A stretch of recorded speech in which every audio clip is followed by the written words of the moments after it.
game. But what's the headline for this one? Was it a Ravens win or a Bengals loss, Key? It's more of a Ravens win than it is a Bengals loss. I think because when you talk about, well, we just talked about Lamar played great. 348 yards in the air, he had 55 on the ground, so he accounted for over 400 yards, 4 touchdowns.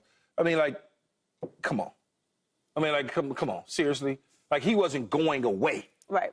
You know, in the past, people would say, oh, he can't get it closed out in the end. He got out of harm's way, rolled to his right, jumped in the air, and threw the ball, something that he's never supposed to do. Throw across his body? Throw across his body. You taught that in Little League. With a laser touchdown back in the end zone, let's keep it moving. It's just, it's unbelievable to see. I think that the Ravens and everybody, y'all, not everybody, maybe everybody because I don't check social media, but y'all, you, Joy, Taylor, what and Mr. Paul Pierce. What am I about to be accused of? Well, because you guys laughed at me when I said that they're best 1 and 2 team that money can buy in the National Football League several weeks ago when I had them in the top whatever it was. It might have been top 6 or whatever. Y'all looked at me like I was stupid. At the time, your list is supposed to be week to week, and you know what he does? This is what he does. This is how I figured it out, right? You ain't figured that out. Attention, right? Some of the teams on your list are for future predictions, and some of them are for right now. And you conveniently had Baltimore in there for a future prediction because they were not playing as But they played well great. as They those lost other an teams. opening day with a foot on the line to Kansas City. And then they lost to the Raiders. Okay, but that's fine. But the Raiders were playing good football at the time that they lost to them. Wait a minute. The Raiders, they were. only one game in. No, they didn't play good football, though. He's very good. Okay, he's very good this one. Hey, you think he's slick? I'm just telling you. I understand. I think the Ravens won this game because I agree. Yeah, they did. I mean, Joe Burrow did everything he should. Did everything good. Yeah. It was spectacular. I mean, think about it. Chase had 200 yards, and Higgins added another 90. Yeah. So you could argue very easily that the Bengals lost this game, but being that this is two teams that see each other a lot, that these are two of the best quarterbacks in the league, and as you said, Lamar Jackson was doing cheat code video game stuff yesterday. It was really, I think, the best game to watch yesterday. It was fun. It was seeing Joe Burrow back in his element. Jamar Chase is activated. Lamar Jackson is doing unbelievable things. And listen, the Bengals are not a good team right now. They are not a championship level team, as Joe Burrow said. And the Ravens went there and they got this win. So I really loved watching it and seeing Lamar come into his own.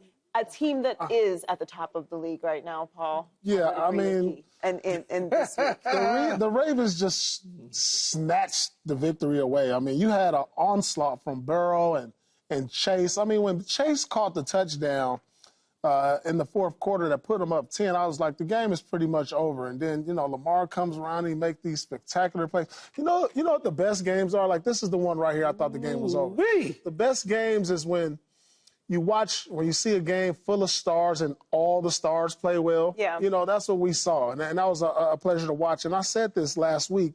Listen, it's just something about when you play against the best players, it brings the best out of you. And I saw the best from Burrow. I saw the best from Lamar. I saw the best from Chase. I saw all these guys play well. And these are the games that you love to watch. Because I know, when I played against guys like Kobe and LeBron, I was more up for those games. And you saw that yesterday.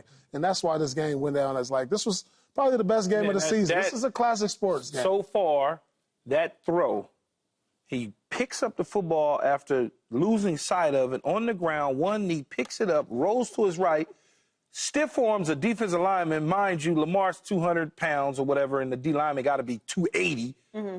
Pushes it down to the ground, had the wherewithal and the mindset to go to the right, step close out of bounds, jump up and throw it back across his body for a touchdown. This got to be the best throw. It's going to be the throw of the year, in my opinion, right now. As beautiful as this is to watch, we should burn this film. Do not let any young athlete watch this play. Do not do this. Do not do this. This is for Lamar Jackson only. Do not try to duplicate I mean, there's this. only two quarterbacks that can make this play, and that's probably just him and Patty Mahomes. Correct. So. Do not do that. Cannot advise you enough. That is not going to go the way that you think Surprised you it didn't say is. you could do that. No, I can't. No.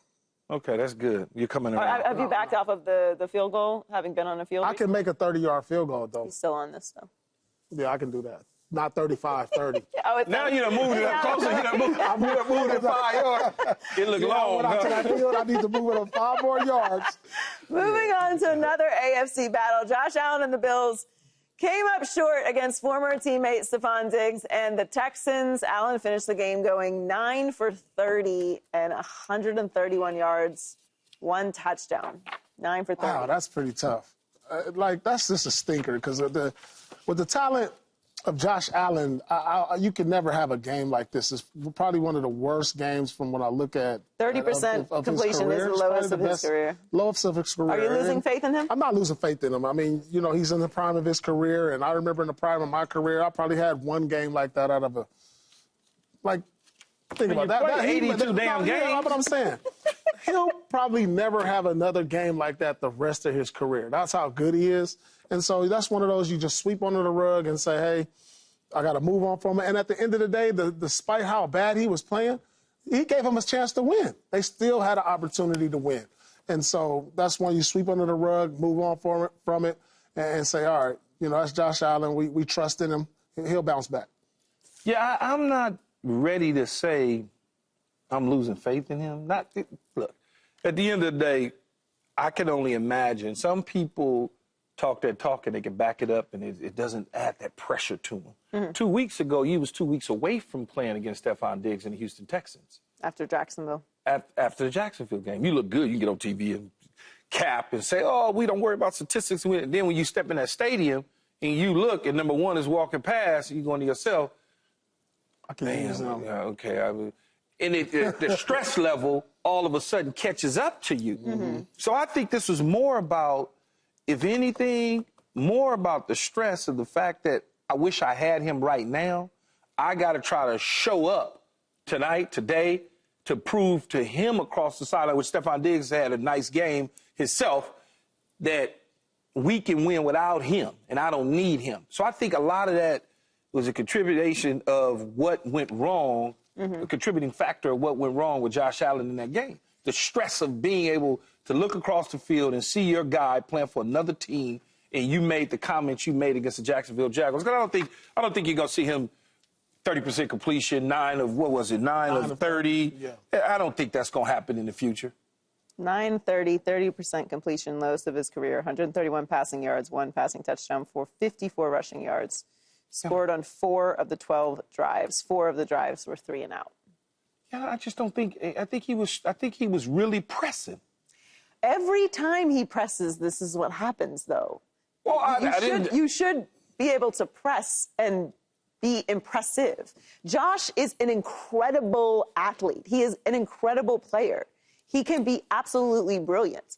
When he plays within himself, he's brilliant. When we see him try and go outside of himself, these are the performances that he has. That's why he has so many turnovers. Well, that's that stress that I'm talking about. You're going outside of yourself to try to prove a point. So what's the point? The point is I can win without you because before you got here... You can win without him. You won games this year without him. That's why you was talking that tough after Jacksonville. Yeah, I beat Jacksonville without you. Okay, well, listen. Houston won this game, and they deserve to, because that performance was not a winning performance. I think that I'm not losing faith in Josh Allen at all. No. I don't know that the Bills have fully found their way yet, and this is a bad loss, and they'll bounce back from it. I still think they'll be there at the end, but I think what we're learning about what this particular Bills team looks like is that they do need to. Josh Allen has to be perfect. He has to be great. Everything has to go through him. That was the sacrifice you made when you move off of a Stephon Diggs. Okay, we're not going to have this number one alpha that we can just throw it up to and he can just make plays. Josh Allen is the playmaker. Josh Allen is the one that has to will us. Josh Allen is the one that has to be perfect. He's the one that has to put everybody in a position to win and make everyone better. That is that's the move that you made when you moved off of Stephon Diggs and did not make a concerted effort to immediately replace him. Yes, did they go draft a receiver? Of course they did. But we are talking about a certified, bona fide number one receiver. Proven guy. Correct. Yeah. So I think it's going to look different, but it has to go through him. That's why when we were talking a few weeks about, okay, is he still, is he trending towards an MVP? Yeah, when he plays perfect, because that is what is required. See, I think, and I could be wrong, I think he has, as great as his arm strength is and all the different things, and he can run, he has got to have playmakers around him for the Bills to go where they need to go. Because no matter what we think about him, unlike a Lamar Jackson, he can't do it by himself. Lamar, they run the football. They got a certain recipe. And Lamar, for many years, didn't have any viable wide receivers out there. Bateman played well yesterday, but for the most part, throughout his career, it was about the tight end and running the football. And every year they was recycling or cycling in some wide receivers to help him. But I honestly think that they got to, because if you look at the beginning of Josh's career, people were starting to think about, well, did we draft the wrong guy? They bring in Stephon, takes off. Stephon leaves. Now we get a real glimpse of what he looks like without Stephon Diggs, against Stephon Diggs and the company. You know, that's why I think they got to figure out the alpha dog. And like you said, Paul, there's only one that's left. There's only one that's out there. Well, also, when you're looking at, like you say players that can win without a number one alpha dog, like Patrick Mahomes can. Yep. But well, Patrick Mahomes, that's a whole nother. Right, but Patrick Mahomes also, again, because we just, for whatever reason, haven't been saying this year, has Andy Reid. But he got Kelsey, too. Yes, he does have Kelsey. Yeah, so Kelsey's really the number one alpha dog. But throughout the season, Kelsey wasn't playing up to that particular Yeah, and they still standard. undefeated. And I'm not even talking about this year. I'm talking about last year. Like last year, throughout the totality of the year, we all had questions about how this was going to work, and they showed how. But they are an outlier, so let's just put them over there. When you're and the reason I put them over there, and the reason I mentioned Andy Reid is because, what's going on with the end of the game? Like, what are you doing? What are you doing? How is that the sequence for the end of this game? I don't know. Sean McDermott.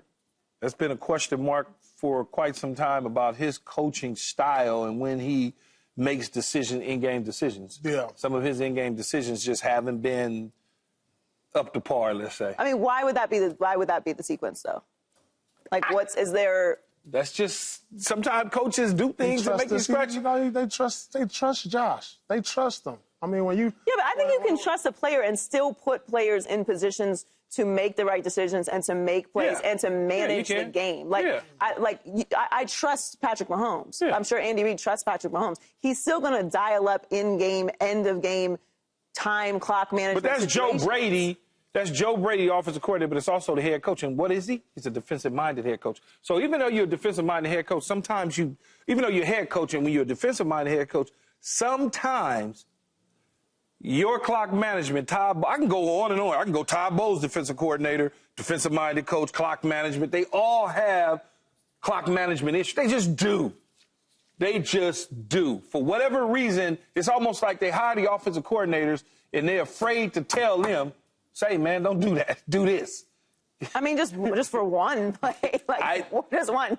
Like, forget all the rest of them. The rest of the day is yours. All defensive coordinators are like that, man. Rex Ryan used to be the same way. You'd be like, Rex, what you doing? They just, I don't know. I don't know the answer to that. Subscribe here to get the latest from Speak, and go watch a few segments from our other shows on FS1.